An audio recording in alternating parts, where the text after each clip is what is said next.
Good Modi के morning leaders. हमारे आज के लीप स्पेशल वेल सेशन में आप सबका स्वागत है। मेरा नाम रोमा लाल, नागपुर से बिलोंग करती हूँ। 5 साल पहले ये अपॉर्चुनिटी मुझे इंट्रोड्यूस हुई थी। इन 5 सालों में 3 से 4 फॉरेन ट्रिप ले चुकी हूँ। 2 लाख की मंथली इनकम को एंजॉय कर रही हूँ।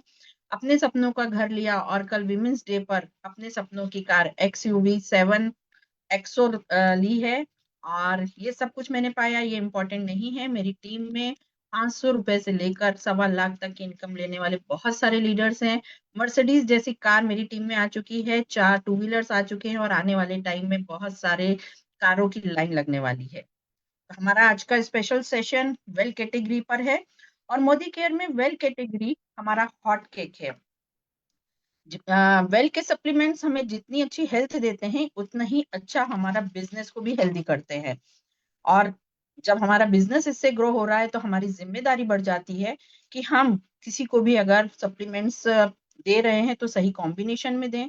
कोई भी हमारा प्रोस्पेक्ट हमारे पास आता है तो हम उन्हें सही ट्रीटमेंट दे सकें। मतलब हम बिना डॉक्टर बने कैसे डॉक्टर बने। और जब अगर हमें डॉक्टर बनना है तो हमें पूरी नॉलेज भी लेनी होगी, क्योंकि कोई भी सप्लीमेंट्स जब हमसे लेता है तो विश्वास पर लेता है और जहां विश्वास होता है वहां जिम्मेदारी बढ़ जाती है। तो अपनी इस जिम्मेदारी को हम सही ढंग से निभा सके, इसको इस चीज को सिखाने के लिए हमारे बीच में आज जो शख्सियत आ रही है, उनका मानना है कि एक डॉक्टर का कर्तव्य सिर्फ एक बीमार व्यक्ति के स्वास्थ्य की रक्षा करना नहीं होता है, बल्कि जो लोग स्वस्थ हैं उनको स्वस्थ रखना भी उनका ही काम होता है। और अपने इस कर्तव्य को वो पूरी निष्ठा और ईमानदारी से निभा रही हैं। और वो आज केवल हेल्थ की ही डॉक्टर नहीं है, बल्कि वेल्थ की भी डॉक्टर बन चुकी हैं। क्योंकि वो अपने पेशेंट्स को सिर्फ ठीक नहीं करती हैं, बल्कि उनको अपने साथ फॉरेन ट्रिप भी लेके जाती हैं। वो अपने पेशेंट्स को सिर्फ ठीक नहीं करती हैं, बल्कि उनको उनके सपनों की कार भी दिलाती हैं, उनको उनके सपनों का घर भी दिलाती हैं। और मैं बहुत लकी हूँ कि मैं ऐसी मेंटर, ऐसी लीडरशिप और ऐसी अपलाइन के साथ नागपुर में रह रही हूँ और उनके मेंटरशिप में अपने बिजनेस को ग्रो कर रही हूँ। आज नागपुर में उन्होंने हर घर में एक डॉक्टर को क्रिएट कर दिया है। बिना डॉक्टर बने हम सब डॉक्टर बनने की कोशिश कर रहे हैं। तो ऐसी ग्रेट लीडर, ऐसी ग्रेट शख्सियत, ऐसी ग्रेट मेंटर को मैं आप सबकी जोरदार तालियों के बीच इनवाइट करूंगी। विदर्भ और महाराष्ट्र की first and fastest GRD GBD, doctor Mamata Gupta ma'am. Welcome doctor Mamata Gupta ma'am, and over to you. Thank you. Thank you so much, Roma ma'am, for such a warm invite. Thank you. So, dear leaders, welcome है आपका आज के इस session में। आप सब सीखने के लिए बेताब है, ये देखकर बड़ी खुशी हुई है। और लिटरली हम लोग जो काम कर रहे हैं ना, कि बिल्कुल ज्यादा या ओवर कमिटमेंट नहीं होगा कि हम हर घर में एक डॉक्टर बना रहे हैं। बिकॉज मैं कुछ नए लोग होंगे, अपना इंट्रोडक्शन देती हूँ। मैं पिछले 22 साल से आयुर्वेदा का प्रैक्टिस कर रही हूँ नागपुर में। और 15 साल से पंचकर्मा क्लिनिक मेरा ऑलरेडी रन कर रही थी। इसके पहले as a medical officer job भी किया। 1 साल गवर्नमेंट जॉब, जिसमें फुल फ्लेज एलोपैथी का प्रैक्टिस मैंने किया है। छोटी मोटी सर्जरी, स्टिचेस, सब कुछ ओपीडी लेवल पर करती थी। लेकिन ये सारा करते करते कहीं ना कहीं लगता था कि एलोपैथी साइंस में बहुत सारे डिसीज है जिसके लिए सिर्फ टेम्पररी सॉल्यूशन है। कोई भी डिसीज से आपको फ्री होने में, मतलब बहुत सारे डिसीज, कोई भी नहीं कह सकते, बट यस 90% डिसीजेस जिसमें लाइफस्टाइल डिसऑर्डर्स आते हैं, बहुत सारे जो डीजनरेटिव डिसऑर्डर आते हैं, हार्मोनल इश्यूज आते हैं, बहुत सारे ऐसी चीजें हैं कि जिसके लिए एलोपैथी में परमानेंट सॉल्यूशन नहीं है। फिर मैंने अपना खुद का आफ्टर क्लिनिकल रिसर्च एक जॉब करने के बाद जब समझ में आया कि एक महिला के लिए जॉब करना कितना कठिन, कितना चैलेंजिंग है, कितने सारे इश्यूज को संभालते हुए उसको करने की जरूरत होती है, तो उस टाइम पे मैंने एक डिसीजन लिया जो बहुत कठिन भी था मेरे लिए। और मैंने खुद का आयुर्वेदा का पंचकर्मा क्लिनिक स्टार्ट किया। एंड नो डाउट, धीरे धीरे धीरे जब हम मेहनत करते हैं ना किसी भी फील्ड में, तो सक्सेसफुल जरूर होते हैं। सो धीरे धीरे धीरे मेरी प्रैक्टिस सेट होती गई। एंड पंचकर्मा के लिए, और आज का जो खासकर टॉपिक है आर्थराइटिस, इसके लिए तो मेरा, आप कह सकते हैं कि it was my speciality. Arthritis, spondylitis, sciatica, paralysis, इसके लिए मेरे पास नागपुर और पेरीफेरी से काफी पेशेंट आते थे। एंड जब मोदी केयर से इंट्रोड्यूस हुई तो एक चीज समझ में आई कि मोदी केयर के सप्लीमेंट्स तो बहुत जबरदस्त है। मैंने सिंपल कैल्शियम देखा, आयरन देखा, प्रोटीन देखा, सारी चीजें मुझे बड़ी अच्छी लगी, फॉर्मुलेशंस अच्छे लगे, नो डाउट बाकी भी चीजें देखी तो अच्छा लगा कि सप्लीमेंट्स हम पेशेंट को डेफिनेटली दे सकते हैं। बट उस समय ये नहीं पता था कि ये सप्लीमेंट्स इतने मिराक्युलस रिजल्ट लाएंगे। मैं क्या, मुझे नहीं लगता कोई भी डॉक्टर या हमारे पढ़ाई में ये पढ़ाया जाता है। हमें मेडिसिन का नॉलेज तो दिया जाता है, जिसमें मुझे एलोपैथी का भी काफी मेडिसिन का अच्छा नॉलेज है और साथ ही साथ आयुर्वेदा का भी, लेकिन न्यूट्रिशनल सप्लीमेंट्स के बारे में इतना नहीं पढ़ाया जाता। और न्यूट्रिशन सप्लीमेंट्स इतने बोलते हैं ना बियॉन्ड मेडिसिन भी काम कर रहे हैं, ये मुझे सिर्फ और सिर्फ मोदी केयर में आकर पता चला। बिकॉज सिर्फ डॉक्टर के नॉलेज से भी कुछ नहीं होता है जब तक उसे best of the best medicine या best of the best supplements या best of the best products ना मिले अपने पेशेंट्स को ट्रीट करने के लिए। और नो डाउट हमारे मोदी केयर के सारे ही प्रोडक्ट्स से बेस्ट ऑफ द बेस्ट है, best of the best source, excellent formulation, excellent combination. और वही वजह है कि हमें इतने अच्छे अच्छे रिजल्ट्स आ रहे हैं।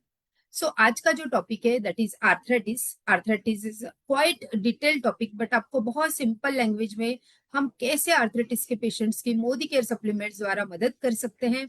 बिकॉज जब मुझे आर्थराइटिस के अच्छे अच्छे रिजल्ट्स आने लगे ना, बहुत फास्ट आने लगे, बहुत अच्छे आने लगे, तभी जाके मैंने इंटरेस्ट लिया था मोदी केयर के बाकी प्रोडक्ट्स में और बिजनेस अपॉर्चुनिटी में।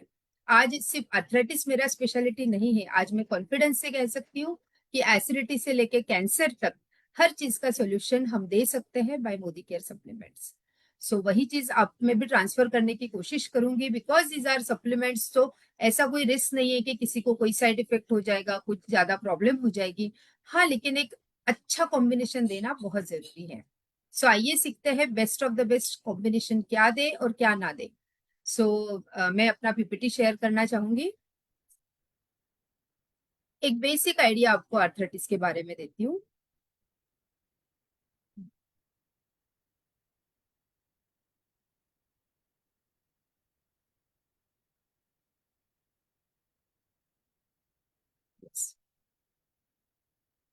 So what is arthritis? अगर सिंपल भाषा में बोलूँ ना, आइटिस मतलब इन्फेक्शन, सॉरी इन्फ्लामेशन, इन्फ्लामेशन अगर शरीर में है दैट इज आइटिस। तो आर्थराइटिस में स्पेशली जब जॉइंट्स का इन्फ्लामेशन होता है, जॉइंट्स में पेन होता है, स्टिफनेस होता है, हमारी मूवमेंट इजी नहीं होती है, तो वहां हमें वो एक हो जाता है शुरुआत आर्थराइटिस का। और ये हम सिम्टम्स एंड कॉजेस के बारे में एक बेसिक आइडिया के बारे में बात करेंगे।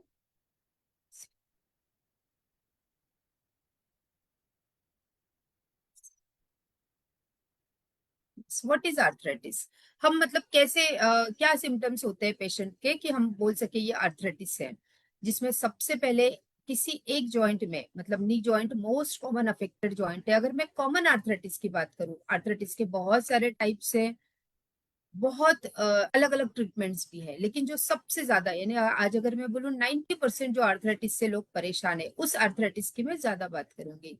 अब इसमें आता है या तो आपका एक जॉइंट अफेक्टेड है या बहुत सारे शरीर के जॉइंट अफेक्टेड है। अफेक्टेड मतलब क्या, उनमें पेन है, स्टिफनेस है। बहुत ज्यादा लोग आजकल ना, पहले तो ऐसा था देखिए, जो पेशेंट्स होते थे ना 60+ होते थे, धीरे धीरे 50+ पेशेंट, जो मैं डीजनरेटिव आर्थराइटिस या कॉमन वाला आर्थराइटिस की बात कर रही हूँ, जिसको आयुर्वेदा में संधिवात बोलते हैं। तो इसमें ना बहुत एज के साथ होने वाला था, लेकिन आज वो चीज नहीं रही है, क्योंकि बहुत ज्यादा हमारे खान पान में जो डिफिशियंसी है, जो चीजें आप ऑलरेडी जानते हो कि हमारे खान पान में बहुत सारे न्यूट्रिशन, लैक ऑफ न्यूट्रिशन है। मैंने लास्ट सेशन में लिया था कि हम भले ही ले रहे हैं, अच्छा डाइट भी ले रहे हैं, लेकिन वो अच्छा हमारे लाइफस्टाइल के कारण अब्जॉर्प्शन भी नहीं हो रहा है, हम खा रहे वो शरीर को लग भी नहीं रहा है, एब्जॉर्प्शन कम है, कहीं पर हमारा न्यूट्रिशन कम है। तो डीजेनरेटिव जो डिसऑर्डर थे, इसका एज बहुत रिड्यूस हो गया है। आज अगर मैं आपको बात करूं 40s 30s, आज मैं 20 to 25 के एज में लोग देखती हूँ, स्टूडेंट्स होते हैं, बैठे जगह पढ़ाई कर रहे हैं, किसी को सर्वाइकल स्पॉन्डिलाइटिस हो गया, किसी को लंबर हो गया, कहीं मणकों में गैप हो जाती है। जो स्पोर्ट्स पर्सन है उनको भी बहुत जल्दी उनके जॉइंट में डिजेनरेशन स्टार्ट हो जाता है। तो आज हम ये नहीं कह सकते कि ये एज के साथ होने वाला आर्थराइटिस है। ये डिफिशियंसी के कारण आर्थराइटिस आजकल किसी भी एज में हो सकता है। So it range from mild discomfort to severe disability. एक छोटे मोटे मतलब भाई, आज मैं सीढ़ियाँ चढ़ती हूँ तो मुझे कटकट सी आवाज आती है, मुझे थोड़ा सा दर्द होता है, यहाँ से लेकर तो बिल्कुल उठ नहीं पाना, चल नहीं पाना, बिल्कुल कुछ पेशेंट तो बेड रिडन भी हो जाते हैं because of arthritis. So there are hundreds of types. of arthritis.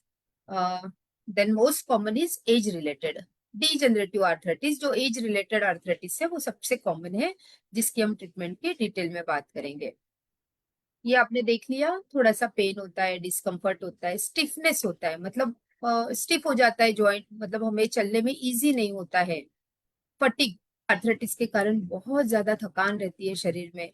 Swelling होता है, कई सारे ऐसे, मतलब खासकर कई जगह लिगामेंट्स में स्वेलिंग आ जाता है, नी जॉइंट पे स्वेलिंग आता है, किसी के शोल्डर जॉइंट में स्वेलिंग दिखता है, सर्वाइकल या लंबर रीजन में हो जाता है।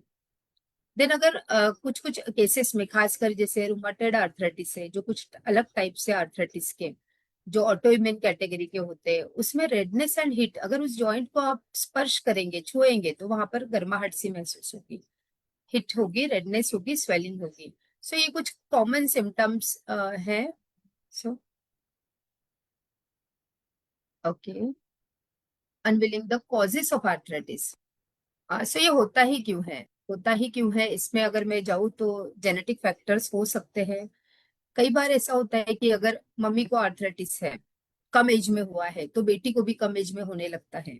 ये जेनेटिक फैक्टर्स, ये ऑलमोस्ट बहुत सारे डिसीजेस में होते हैं, सेम आर्थराइटिस में भी है। ऑटो इम्यून रिस्पॉन्स, ये वाला जो है ना, जो ऐसा वाला आर्थराइटिस जहां पर रूमेटेड आर्थराइटिस है, जहां पर इम्यूनिटी हमारी गड़बड़ हो जाती है, मिस्टेक हो जाती है, हमारे शरीर की ही सेल्स, हमारे ही शरीर के सेल्स को डैमेज करने लग जाती है, वो वाला ऑटो इम्यून रिस्पॉन्स है। ये वाला आर्थराइटिस उससे होता है, रूमेटेड आर्थराइटिस। लेकिन एक और बात ऐसी है कि ये वाला आर्थराइटिस किसी भी एज में हो सकता है, बिल्कुल अर्ली एज में भी हो सकता है। जनरली ऑस्टियो आर्थराइटिस या डिजेनरेटिव आर्थराइटिस ये जनरली 40+ में होगा, कुछ केसेस अब 30s में भी आने लगी है, लेकिन फिर भी एज के बाद होता है। लेकिन जो ऑटोइम्यून कैटेगरी का डिसऑर्डर है, ये जनरली लेडीज में अगर मैं बात करूं, तो बेबी बॉर्न होने के बाद, मतलब उनकी डिलीवरी के बाद बहुत सारी महिलाओं को ये तकलीफ होने लगती है। देन आता है जॉइंट इंजरी।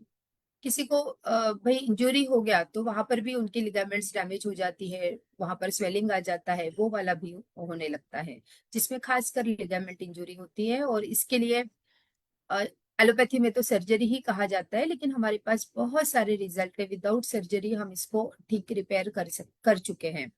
और इसकी बात करूं तो एक्चुअली मैंने लास्ट सेशन में बोला है आपको कि अगर हमारे शरीर का कोई भी हिस्सा है, कोई भी हिस्सा, और अगर वो जेनेटिक एकदम हमें जब से, मतलब हम बॉर्न हुए हैं, कंजेनाइटल कोई प्रॉब्लम नहीं है, बाद में हुआ वाला इंजुरी है या डिजेनरेशन है, तो वो हर चीज रिपेयर हो सकती है। देन आता है, कई बार जब होता है ना कि एलोपैथी में जब सोल्यूशन नहीं होते, तो बहुत सारे डॉक्टर्स कहते हैं कि ये हो ही नहीं सकता, ये रिपेयर नहीं हो सकता है, ये आपको सर्जरी ही कराना पड़ेगा, ये जॉइंट आपको रिप्लेस ही करना पड़ेगा। ये सारे चीजों को हम प्रूव कर चुके हैं कि हम मोदी केयर सप्लीमेंट से ऐसे कई चीजों को ठीक कर सकते हैं। So next, infection. कई बार जॉइंट में इन्फेक्शन भी हो जाता है, जिसके कारण खासकर स्वेलिंग, रेडनेस, हीट, गर्म हो जाना जॉइंट, ये सारी चीजें होती है। मेटाबॉलिक इश्यूज भी होते हैं। सो यूरिक एसिड, जैसे किसी का डाइजेशन ठीक नहीं है, यूरिक एसिड बढ़ा हुआ है, तो उसमें भी जॉइंट में पेन वगैरह होता है। And age related wear and tear, this is the most common type of arthritis. सबसे ज्यादा पेशेंट आपको, ऑलमोस्ट हम कह सकते हैं कि हर घर में एक पेशेंट ये वाला होता है, जिसको एज रिलेटेड आर्थराइटिस होता है।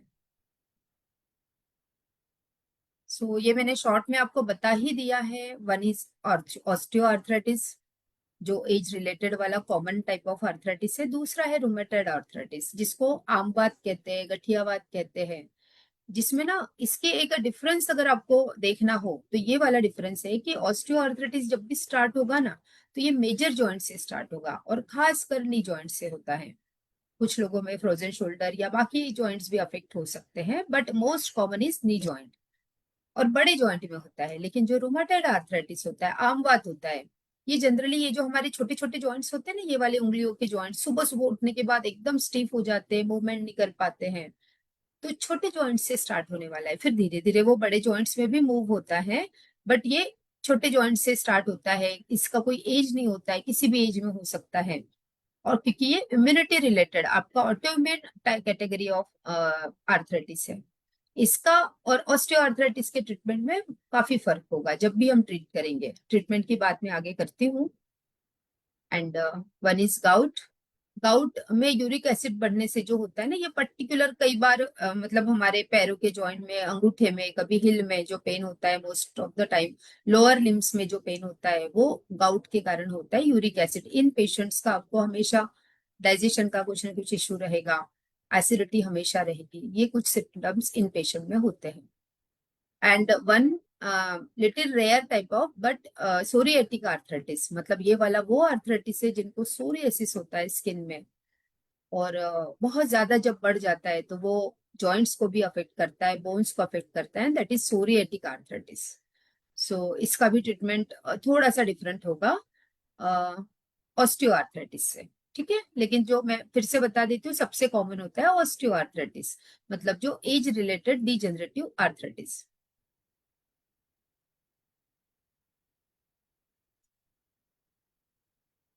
Yes, the wear and tear arthritis हम इसकी बात कर रहे हैं। इसमें जनरली क्या होता है, कार्टिलेज ब्रेकडाउन बिटवीन जॉइंट, हमारे जॉइंट्स को जो बांधने वाले धागे होते हैं, कार्टिलेज होते हैं, इनका ब्रेकडाउन होता है। हमारे जॉइंट में ना एक जो लिक्विड होता है, साइनोवाइल फ्लूइड होता है, ये फ्लूइड भी एज के साथ कम होने लगता है। अच्छा, ये कम होने का कारण भी आपको एक कॉमन सा कारण बताती हूँ। जैसे हमारे खान पान में कैल्शियम होना चाहिए, विटामिन D3 होना चाहिए, लेकिन साथ ही साथ ओमेगा 3 होना चाहिए, है ना। ओमेगा 3 फैटी एसिड जो साइनोवाइल फ्लूइड को काफी अच्छा रखने में मदद करता है। लेकिन हम लोग अभी हमने चेंज कर दिया है। पहले हम जॉस, क्या बोलते हैं जॉस को, उसका तेल पहले खाते थे ना, जो जवस जिसको कहते हैं, अलसी कहते हैं, उसका तेल में खाना बनाते थे, उसका ज्यादा यूज करते थे। धीरे धीरे हमने ऑयल चेंज कर दिए, खान पान चेंज कर दिया, तो ये जो ओमेगा 3 है ये भी हमारे खान पान में कम हो गया उम्र के साथ उसका। अच्छा, हम एक्स्ट्रा सप्लीमेंट्स नहीं लेते जब तक कोई तकलीफ ना हो। तो खासकर जो लोग स्पोर्ट्स पर्सन है, जो जॉइंट्स का ज्यादा यूज करते हैं, अगर आप किसी चीज का ज्यादा यूज करते हो तो उसको उस प्रमाण में न्यूट्रिशन भी आपको देना पड़ेगा, और वो हम नहीं देते हैं। जो अर्ली एज में डिजेनरेटिव आर्थराइटिस अगर दिखता है ना, तो वो बहुत सारे जो पुलिस डिपार्टमेंट के लोग होते हैं, स्पोर्ट्स के लोग होते हैं, वो मेरे यहाँ आते हैं और उनको ये प्रॉब्लम होने लगती है। तो अगर एक्सरसाइज के साथ साथ आप जिम जाते हो, योगा करते हो, लेकिन अगर ये चीजें भी आप ना लें तो प्रॉब्लम ज्यादा जल्दी और बढ़ भी सकती है। So it is most prevalent in older patients. 60+ में आजकल ऐसा कोई जनरली नहीं मिलेगा जिसको जॉइंट्स की कोई प्रॉब्लम ना हो, and it is yes repairable and can affect daily mobility significantly. मतलब आपका उठना बैठना, नीचे मत बैठो बोलते हैं ना, फिर डॉक्टर्स नीचे बैठने के लिए मना करते हैं, लेकिन अगर हम प्रॉपर सही टाइम पे, जब शुरुआत ही होती है तभी अगर अच्छे से सप्लीमेंट्स ले, तो ये सारी चीजें आगे बढ़ती नहीं है। रोमेटॉइड आर्थराइटिस ऑटोइम्यून कैटेगरी का डिसऑर्डर है, इसके हम बहुत डिटेल में नहीं जाएंगे, लेकिन जहां पर आपका इसमें ना एक टेस्ट होता है आरए फैक्टर। अगर आप आरए फैक्टर टेस्ट करते हैं ब्लड का, और आरए फैक्टर अगर 20 से ज्यादा हो, जनरल अगर बढ़ा हुआ हो काफी, और खासकर आपको सुबह सुबह ये सारे जॉइंट्स में पेन होता है, स्टिफनेस होता है, या कोई भी एक जॉइंट, जैसे इसमें फिक्स जॉइंट भी नहीं रहता है, कई बार किसी के नी में आज प्रॉब्लम है, कल पता चला शोल्डर एकदम स्टिफ हो गया है, कभी बैक स्टिफ हो गया है, कभी उंगलियों के जॉइंट स्टिफ हो गए, सुबह सुबह बहुत ज्यादा होता है, जैसे जैसे आप चलते हो धीरे धीरे कम हो जाता है। ये सारे अगर सिम्टम्स होते हैं, एक आरए फैक्टर का अगर आपने टेस्ट करा लिया और अगर वो ब्लड में बढ़ा हुआ है, तो ये रूमेटॉइड आर्थराइटिस है। और इसमें हमें पूरा डाइजेशन ठीक करना है, हमारे बॉडी को डिटॉक्सिफाई करना है, और उसके साथ आर्थराइटिस को ठीक करना है। So it is little difficult to treat, but Modicare supplement से बहुत अच्छा इसमें रिस्पॉन्स मिलता है। yes it can affect other organs beyond joints।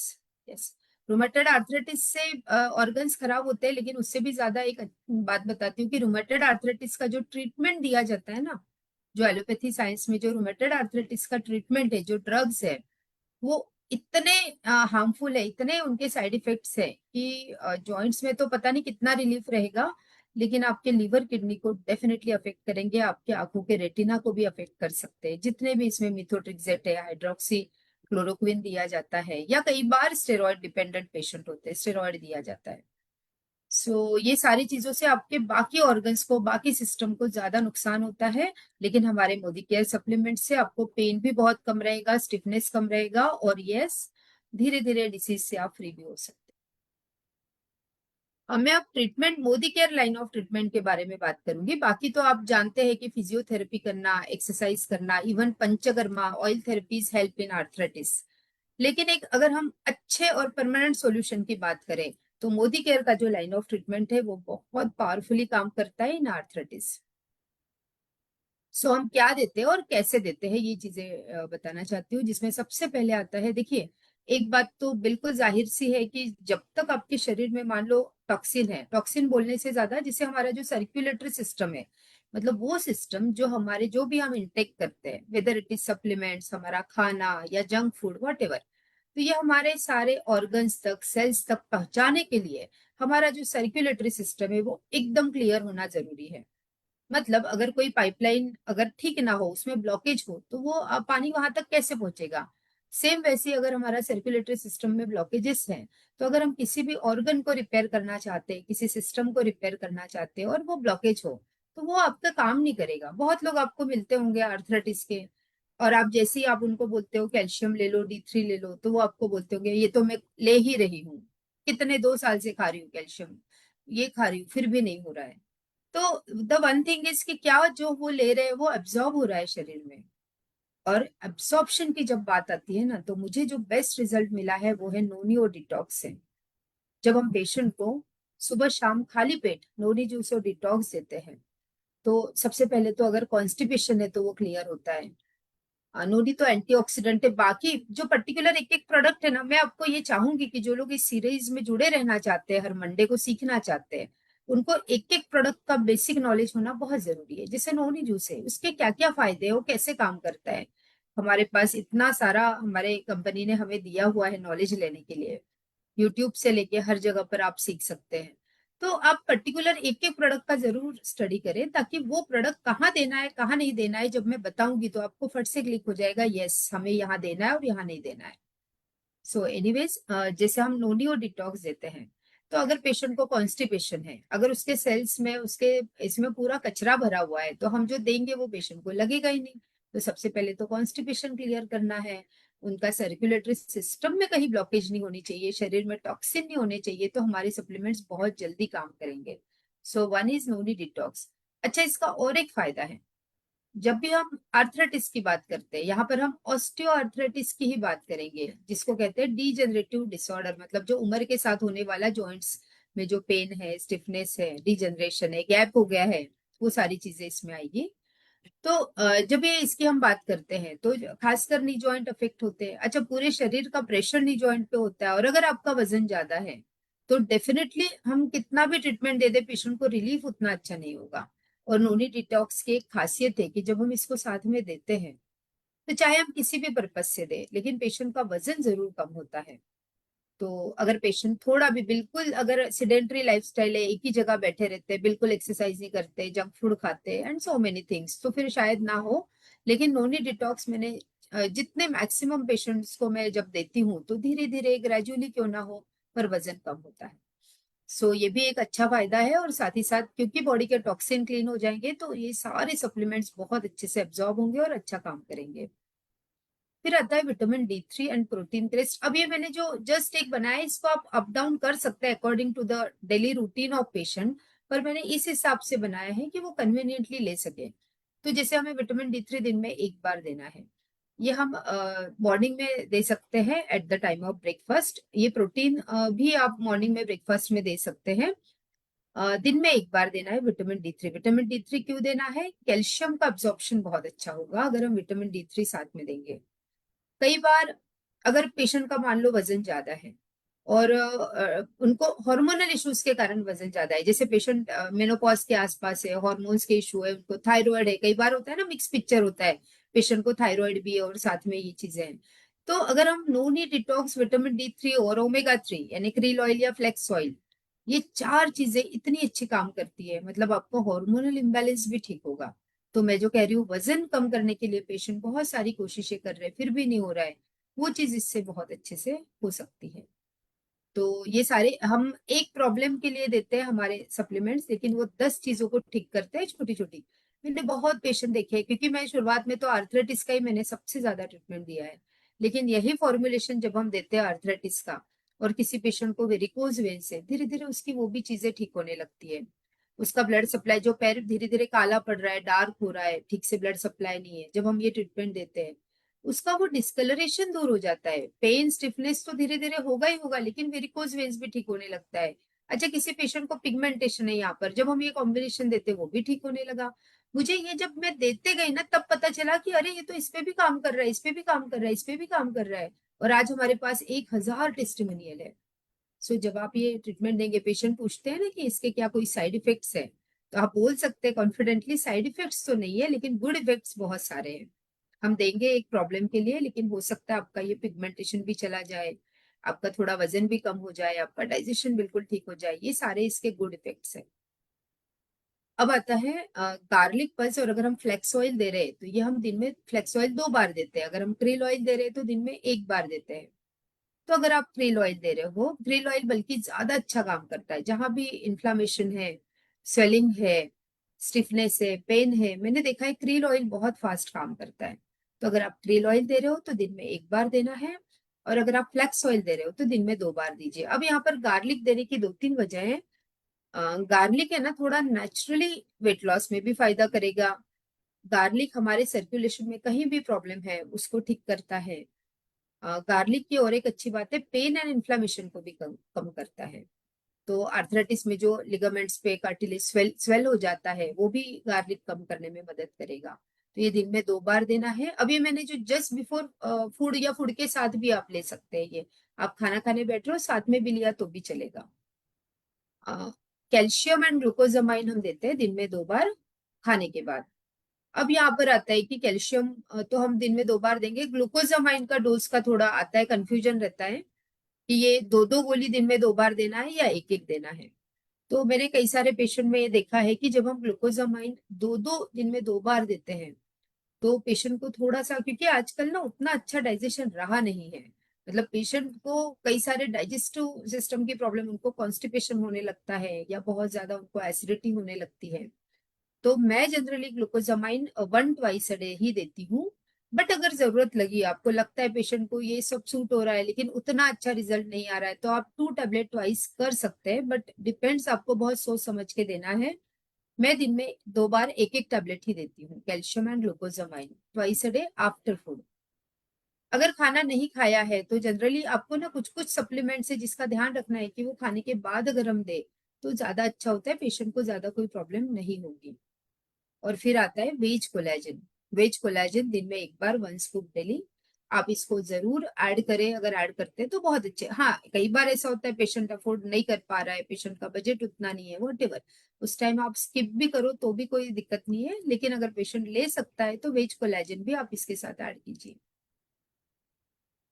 So this was about treatment. अब इसमें बहुत सारे इफ्स बट्स आते हैं। जो डार्क वाला है ना, वो वाला मतलब मोस्ट कॉमन ट्रीटमेंट है। अब इसमें क्या ऐड करना है, क्या नहीं करना है, क्या यही सेम ट्रीटमेंट सारे पेशेंट में यूजफुल रहेगा? तो ये एक बेसिक ट्रीटमेंट है जो आप एक सिंपल आर्थराइटिस के पेशेंट को दे सकते हैं। लेकिन अगर पेशेंट को कुछ कंडीशन ऐसी है तो आपको थोड़ा चेंज करना पड़ेगा। जैसे अगर पेशेंट को मान लो एसिडिटी है, बहुत ज्यादा एसिडिटी है, तब आपको क्या करना चाहिए? तब आपको गार्लिक पल्स को स्किप करना चाहिए। गार्लिक से थोड़ा एसिडिटी कुछ कुछ पेशेंट में हो सकता है। बट अगर आप वैसे भी नोनी डिटॉक्स के साथ देते हैं तो चांसेस कम रहते हैं। फिर भी अगर किसी पेशेंट में मान लो डायबिटीज है, हम डायबिटीज में ग्लूकोजामाइन अवॉइड करते हैं, कई सारे पेशेंट का शुगर लेवल बढ़ सकता है। फिर यहाँ पर क्या करना है? तो आपको आर्थराइटिस भी ठीक करना है लेकिन शुगर लेवल भी ना बढ़े। तो इसके 2 रास्ते हैं। आप ग्लूकोजामाइन की जगह टर्मरिक दे सकते हैं। टर्मरिक भी आर्थराइटिस में बहुत अच्छा काम करता है। वैसे भी मैंने नीचे लिखा हुआ है, अगर पेशेंट को स्वेलिंग है तो आप इसी के साथ टर्मरिक भी ऐड कर सकते हैं। सो टर्मरिक भी दिन में 2 बार खाने के बाद देना है। सो अगर डायबिटीज है तो आप पहला एक काम कर सकते हैं, टर्मरिक को अवॉइड कर सकते हैं। ठीक है, सॉरी, ग्लूकोजामाइन को अवॉइड कर सकते हैं। दूसरा, अगर पेशेंट का मान लो शुगर लेवल एकदम कंट्रोल में है, उसका कोई इशू नहीं है, और साथ में आर्थराइटिस ज्यादा प्रॉब्लम है, तो आप ग्लूकोजामाइन भी दीजिए और साथ में एक आप करेला जामुन जूस भी ऐड कर सकते हैं। अब यहाँ पर और एक चेंज कर सकते हैं। मान लो पेशेंट को कॉन्स्टिपेशन है, बहुत ज्यादा एसिडिटी है, तो आप नोनी की जगह एलोवेरा जूस भी दे सकते हैं। या फिर नोनी 20 ml and aloe vera 20 ml mix करके भी सुबह शाम दे सकते हैं, वो भी बहुत अच्छा रिजल्ट लाएगा। तो ये छोटे छोटे वेरिएशन अगर आप सिंगल सिंगल प्रोडक्ट को स्टडी करते हैं ना, तो आप खुद जज कर पाएंगे कि इस पेशेंट में मुझे क्या देना है और क्या नहीं देना है। तो चीजों को ध्यान रखते हुए आप कीजिए। अगर सीवियर, और मैं फिर भी कहना चाहूंगी, अगर कोई पेशेंट है जिसको डाइजेशन पूरा उसका खराब है, उसको सीवियर एसिडिटी है, कॉन्स्टिपेशन है, तो पहले 1 या 2 महीने आप उसी पे काम कीजिए। उनका डाइजेस्टिव सिस्टम ठीक कीजिए, उनका कॉन्स्टिपेशन ठीक करिए, जिसके लिए जो लाइन ऑफ ट्रीटमेंट है हम आगे भी डिस्कस करेंगे। लेकिन फिर भी एलोवेरा, डिटॉक्स, पुदीना, तुलसी, इवन उनको स्ट्रेस लेवल है तो मैं अश्वगंधा ब्राह्मी देती हूँ। ये चीजें जब हम देते हैं, प्रोबायोटिक भी अब बहुत अच्छा है, हमारा न्यू लॉन्च जो प्रोडक्ट है। तो ये सारी चीजें देने से भी डाइजेशन पहले ठीक कर लीजिए, फिर हम आर्थराइटिस को ठीक कर सकते हैं। अगर हमने बहुत घाई कर दी और उसको ये सारी चीजें, ग्लूकोजामाइन है, कैल्शियम भी थोड़ा हार्ड होता है ये डाइजेशन में, हालांकि हमारा मोदी केयर का बहुत ही अच्छा है, लेकिन फिर भी तो ऐसे टाइम आपने बहुत ये कर दी, तो हो सकता है पेशेंट की प्रॉब्लम बहुत बढ़ जाए और वो ट्रीटमेंट स्टॉप कर दे। या कुछ होता है ना कि भाई मुझे नहीं लेना, आप लेकर जाओ वापस, ऐसा भी होता है। तो ये वहां होता है जब हमने ध्यान नहीं दिया कि पेशेंट को सच में इतनी ज्यादा ये प्रॉब्लम है। तो पहले अगर एसिडिटी कॉन्स्टिपेशन है तो आप उसको ठीक करिए, और अगर ज्यादा नहीं है, हल्का फुल्का है, तो आप उसके हिसाब से अगर लगता है तो इसी ट्रीटमेंट में आप पुदीना तुलसी ऐड कर सकते हैं, किसी को अमृत शक्ति ऐड कर सकते हैं, अकॉर्डिंग टू पेशेंट। तो ये छोटे छोटे चेंजेस आपको आप तब कर पाओगे जब आपको बेसिक नॉलेज है प्रोडक्ट का। देन और एक चीज इंपॉर्टेंट है, slip support. If slip, sorry अब तो स्लिप सपोर्ट नहीं है शायद, बट अभी आप इसमें ना आप अश्वगंधा और ब्राह्मी भी दे सकते हैं, क्योंकि आर्थराइटिस के पेशेंट जनरली जो ओल्ड एज पेशेंट होते हैं, अगर मान लो थोड़ा एज के साथ नींद कम हो जाती है या पेशेंट को नींद ठीक से नहीं आ रही है, तो उनका पूरा सिस्टम गड़बड़ हो जाएगा। बहुत ज्यादा हीट भी होगी शरीर में, हो सकता है एसिडिटी कॉन्स्टिपेशन भी हो, तो वो भी ठीक करना जरूरी है। मैं तो लास्ट टाइम आपको ये भी बताया था मैंने लास्ट सेशन में, कि अगर पेशेंट को भूख ठीक से नहीं लग रही है, अगर पेशेंट का पेट साफ नहीं हो रहा है, और अगर पेशेंट को नींद ठीक से नहीं आ रही है, तो आप ये 3 चीजों को ही ठीक कर देंगे तो आधा पेशेंट तो वैसे ही ठीक हो जाएगा। तो आपको सोते समय उनको अश्वगंधा और ब्राह्मी आप दीजिए, जिससे कि उनका स्ट्रेस भी कम रहे, थोड़ा पेन कम होने में भी अश्वगंधा से मदद होती है, और साथ ही साथ मेंटली जब रिलैक्स होते हैं तो नींद भी अच्छी आती है। तो ये एक आप कर सकते हैं। टर्मरिक इफ स्वेलिंग, टर्मरिक अगर स्वेलिंग है तो आप इसी में ऐड कर सकते हैं, या फिर अगर पेशेंट को डायबिटीज भी है तो ग्लूकोजामाइन स्किप करके टर्मरिक आप ऐड कर सकते हैं। अमृत शक्ति एसिडिटी, यहाँ पर पुदीना तुलसी भी आप दे सकते हैं। एसिडिटी में कुछ पेशेंट में होता है जिनको पुदीना तुलसी से बहुत राहत हो जाती है, कुछ पेशेंट को अमृत शक्ति देने से बहुत राहत होती है, तो दैट डिपेंड्स, आप उस हिसाब से ऐड कर सकते हैं। And pain relief oil externally for massage. तो आयुर्वेदा में तो आर्थराइटिस को वात वातज दोष कहा है, वात दोष संधिगत वात कहा है। तो वात हो और अगर स्नेहन ना दिया जाए, मतलब ऑयल मसाज ना दी जाए, तो वो मतलब अधूरा ट्रीटमेंट कहलाएगा। तो पेन रिलीफ ऑयल चाहे आर्थराइटिस हो, स्पॉन्डिलाइटिस, साइटिका, एक्सटर्नली अप्लाई करने के लिए आप दीजिए। बहुत ब्यूटीफुल कॉम्बिनेशन है, अच्छे अच्छे हर्ब्स है जो वात को भी कम करते हैं, अल्टीमेटली पेन इन्फ्लामेशन को भी कम करने में मदद करते हैं। और क्योंकि हम कोई पेन किलर नहीं दे रहे, हो सकता है ये अंदर के रिपेयरिंग को पेशेंट को टाइम भी लग जाए ना, महीना भर लग सकता है, 2 महीना। तो उस टाइम के लिए पेन रिलीफ ऑयल अगर वो रोज रात में अप्लाई करते हैं तो पेशेंट को बहुत आराम हो जाता है। सो ये मेरी तरफ से बेसिक लाइन ऑफ ट्रीटमेंट था अर्थराइटिस का। छोटे मोटे चेंजेस जैसे अब साथ में बीपी है, ये है, तो आप उस टाइप के कुछ प्रोडक्ट्स इसमें ऐड कर सकते हैं। अदरवाइज हम 1 बाय 1 चीजों को ठीक करें तब भी कोई प्रॉब्लम नहीं। और कोई भी ट्रीटमेंट जब हम देते हैं तो मिनिमम 3 मंथ्स के लिए आप लेने के लिए बोलिए। बिकॉज क्या होता है ना, कुछ पेशेंट होते हैं देखिए जिनको हफ्ते 10 दिन 15 दिन में ही बहुत आराम हो जाता है, लेकिन कुछ पेशेंट होते हैं, ओके, सो कुछ पेशेंट होते हैं जिनको टाइम लगता है, रिपेयरिंग में टाइम लगता है। तो आप जरूर से उस हिसाब से आपको थोड़ा सा ध्यान देके पेशेंट को पहले ही काउंसलिंग अच्छे से करना है, कि हम कोई पेन किलर नहीं दे रहे, हम कोई स्टेरॉइड नहीं दे रहे, हम चीजों को जड़ से ठीक कर रहे हैं। और जब हम चीजों को जड़ से ठीक करते हैं तो समय लगता है। तो आपको 3 महीने एटलीस्ट हमें देने हैं कि हम चीजों को ठीक करें।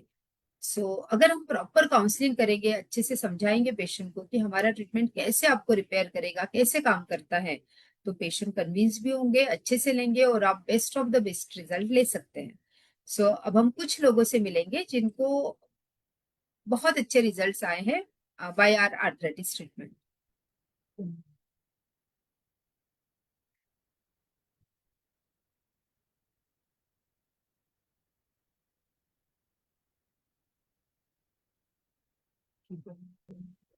नमस्कार दोस्तों, गुड इवनिंग। मेरा नाम रजत मौर्य। मैं मैम से कंसल्ट में आया अराउंड 1.5 से 2 साल पहले, और इसके पहले मेरे साथ ऐसा था कि मेरे लेफ्ट नी में शायद काफ़ी साल पहले मुझे एक चोट लगी थी, कुछ इंजरी हुई थी। तब मैंने ध्यान नहीं दिया। उस वजह से मेरा कार्टिलेज और लिगामेंट जो है वो काफ़ी हद तक रप्चर और डैमेज हो गया था। बट हम एज यूजुअल इंडियंस की आदत है, हम ध्यान नहीं देते हैं, तो मैंने उस पर कभी ध्यान नहीं दिया और वो रप्चर होते गया, खराब होते गया। एंड एक टाइम ये आ गया था कि मैं नीचे जो पालती मार के बैठना बोलते हैं खाने के लिए, मुझे वो बैठना मुश्किल होता था। और अगर मैं बैठ जाता था उठने के बाद मुझे 1 से 1.5 मिनट 2 मिनट लगता था मेरे नी को प्रॉपर एडजस्ट करने में। ऐसा फील होता था कि किसी ने सुई डाल दी है, बड़ी सी सुई नी के अंदर में, क्योंकि दोनों बोन्स टकरा रही होती थी। तो बाद में मुझे रियलाइज हुआ कि ये प्रॉब्लम बढ़ते जा रही है। देन मैंने डॉक्टर से कंसल्ट किया एक अच्छे हॉस्पिटल में, तो मुझे बताया गया कि आपको सर्जरी करनी पड़ेगी, क्योंकि आपका लिगामेंट या कार्टिलेज जो कम्प्लीटली डैमेज हो चुका है। सर्जरी सुन के हम इंडियंस की आदत होती है कि हम घबरा जाते हैं, but by god's grace ma'am के साथ कंसल्ट में आया। मैम ने सजेस्ट किया कि हम न्यूट्रिशंस पे ही इसको क्योर कर सकते हैं। एंड कुछ न्यूट्रिशंस मैम ने लिख के दिए, कुछ डिटॉक्सिफिकेशन मैम ने बताया, वो हमने शुरू किया। और आप यकीन नहीं मानेंगे, 1 महीने के कोर्स के बाद में मुझे फील होना शुरू हुआ कि मेरा जो वो पेनिट्रेशन था या जो सुई जैसा फीलिंग मुझे आता था वो कम होने लगा। आई स्टेट कंटिन्यू विद दैट। मैंने कंटिन्यू किया 3 महीना। 3 महीने बाद ये कंडीशन थी कि मुझे नीचे बैठना काफ़ी हद तक कंफर्ट लेवल में आ गया था मैं। तो मैंने कंटिन्यू करके उसको 6 महीना किया, और आज 6 महीने के बाद ये सीन है कि मैं 2 मैराथन दौड़ चुका हूँ, जिसमें मुझे कोई प्रॉब्लम नहीं आया है। बहुत आराम से मैं वो कंप्लीट कर चुका हूँ। आज नीचे बैठ के मैं जिम में स्क्वाट्स करता हूँ, अगर मैं उसको और एलैबोरेट करना चाहूँ तो स्क्वाट्स करता हूँ, मैं लोअर बॉडी की एक्सरसाइजेस करता हूँ, बट मुझे कोई फील नहीं होता है। आज मैं 150 केजी का भी अगर स्क्वाट्स कर लेता हूँ तो मुझे वो पेन फील नहीं आता है। ग्रेट। तो मुझे नहीं लगता कि इससे बड़ा अचीवमेंट हो सकता है। जो एक टाइम पे मुझे सर्जरी बताई गई थी, आज मैं सिर्फ न्यूट्रिशन के भरोसे इसको। आपने क्या सप्लीमेंट्स दिए? सो मैंने कैल्शियम मैम ने सजेस्ट किया था, मोदी केयर का वाला, ग्लूकोजामाइन प्लस नोनी डिटॉक्स, जो मैम हमेशा बोलते हैं डिटॉक्सिफिकेशन के लिए जरूरी है, ताकि हमारी बॉडी उस चीज को अच्छे से एब्जॉर्ब करे जो भी हम न्यूट्रिशंस ले रहे हैं। तो ये बेसिक चीजों पे ही मैंने हमारा ये चीज क्योर हुआ है actually. Thank you Rajat ji, thank you. Ma'am. हाँ, मेरा नाम हर्षा गावंडे, पुणे में रहती हूँ। मुझे बहुत तकलीफ था नी की, तो अभी इस प्रोडक्ट से, मोदी केयर के प्रोडक्ट से बहुत ही फर्क पड़ गया, इसलिए मैं मैडम को मिलने आई। अच्छा, पहले क्या तकलीफ होती थी चलने में वगैरह? चलने भी नहीं आता था ठीक से। अच्छा। अभी दोपहर में ठीक से चल सकती हूँ। अच्छा। और बहुत आराम मिला, इसलिए मैडम को खुद मिलने आई मैं।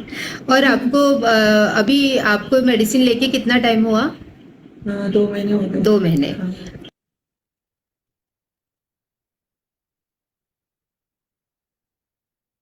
सो आपने ये वीडियोस देखे, आर्थराइटिस के इतने सारे टेस्टिमोनियल हमारे पास है। सबसे ज्यादा आई थिंक आर्थराइटिस के हैं, और इसको आप यूट्यूब चैनल पे बहुत सारे वीडियोस देख सकते हैं। आप डॉक्टर ममता गुप्ता टाइप कीजिए, आगे डिसीज का नाम डालिए, आपको वो वीडियोस मिल जाएंगे। ये इसलिए बनाए गए हैं, आपको सेव करके रखने की जरूरत नहीं है। कोई पेशेंट उससे रिलेटेड आता है, आप उसको दिखाइए, उसका ट्रस्ट बिल्ड होगा कि ये चीज ठीक हो सकती है। देखिए, पेशेंट का कॉन्फिडेंस बहुत जरूरी है, क्योंकि पेशेंट ऑलरेडी इतने सालों से परेशान है, बहुत सारे डॉक्टर्स घूम चुका है, ऐसे ही लोग जनरली हमारे पास आते हैं, तो उनको ये लगता ही नहीं है कि ये ठीक हो सकता है। सो उनका वो ट्रस्ट बिल्ड करना जरूरी है। उसके लिए आप कुछ वीडियोस दिखाएंगे, उनको लगेगा यस ये ठीक हो सकता है, देन आप उनको ट्रीटमेंट दीजिए, तो बहुत अच्छा रिजल्ट आएगा। सो नेक्स्ट हमारे साथ चित्रा धार्मिक है, वो भी अपना शेयरिंग करना चाहती है। चित्रा जी।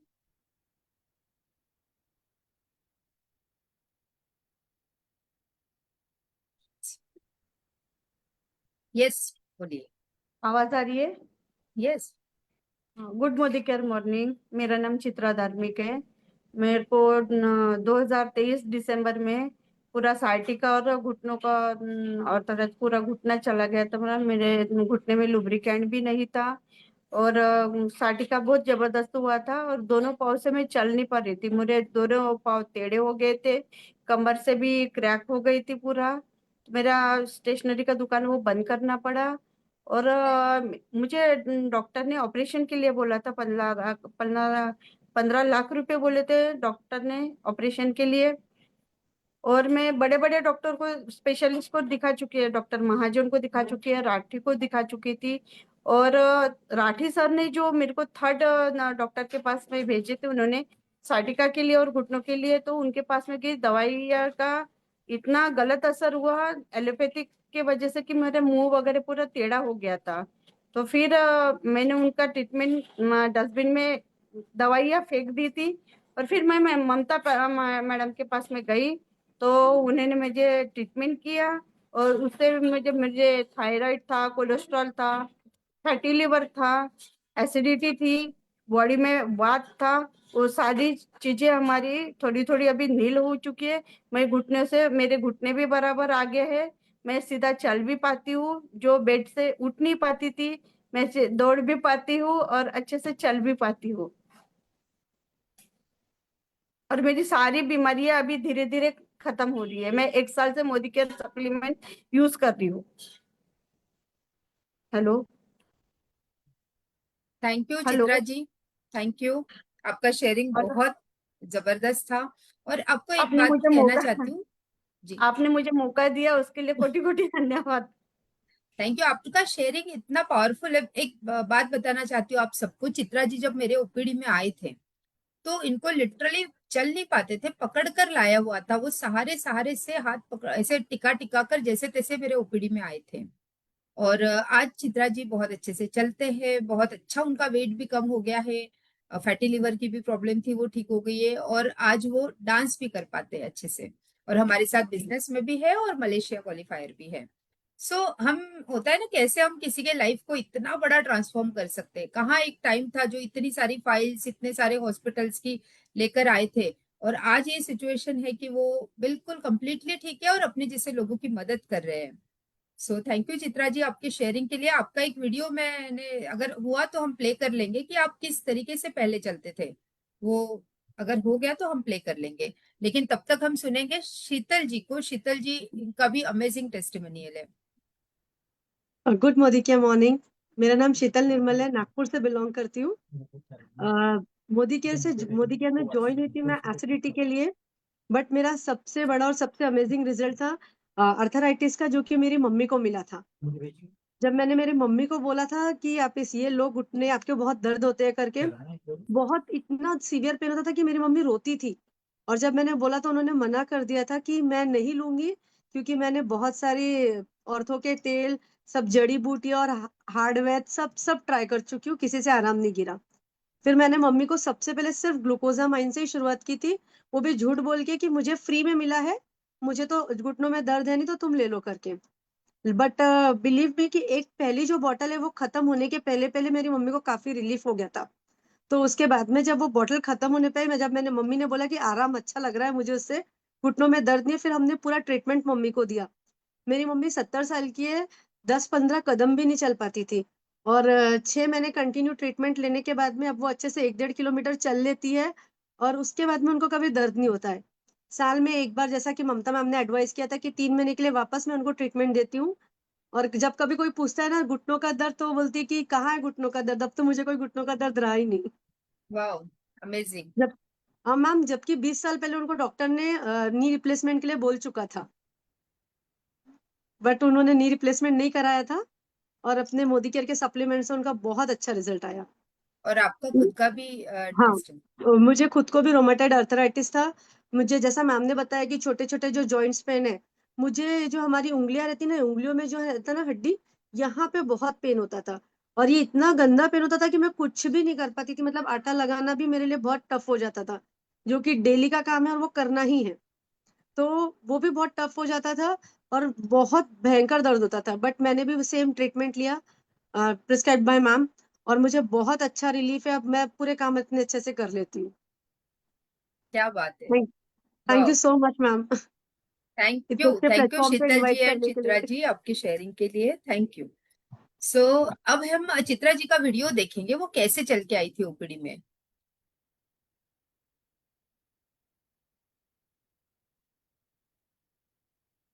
नमस्कार, मैं डॉक्टर ममता गुप्ता और आज हमारे साथ मिसेस चित्रा धार्मिक है, जो कि lumbar spondylitis, sciatica, arthritis, fatty liver की क्रॉनिक पेशेंट थी और बहुत सीवियर इनको ये सारी प्रॉब्लम थी और आज इनको मोदी केयर सप्लीमेंट से बेस्ट रिजल्ट आया है। मैं चाहती हूँ वो शेयर करें। बोलिए चित्रा मैडम। नमस्कार, मैं चित्रा धार्मिक।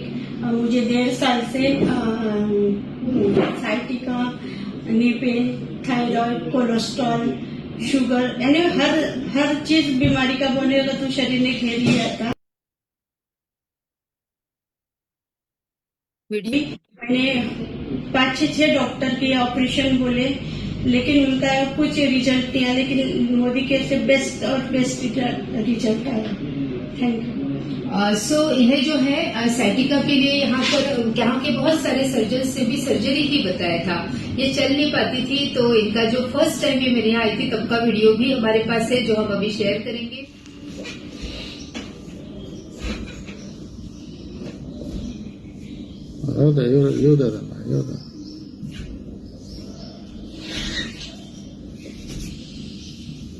और अभी भी हम चित्रा मैम से रिक्वेस्ट करेंगे वो चलकर दिखाए, क्योंकि वो कम्प्लीटली इसमें से बाहर आए हैं। उनके काफी चीजें, इवन इनको फैटी लिवर का बहुत अच्छा बेनिफिट मिला है, अभी डाइजेशन ठीक हुआ है, एनर्जी, स्टैमिना, सारी चीजें काफी अच्छी है। She is very happy. So हम एक बार इनको बोलेंगे चलकर दिखाइए।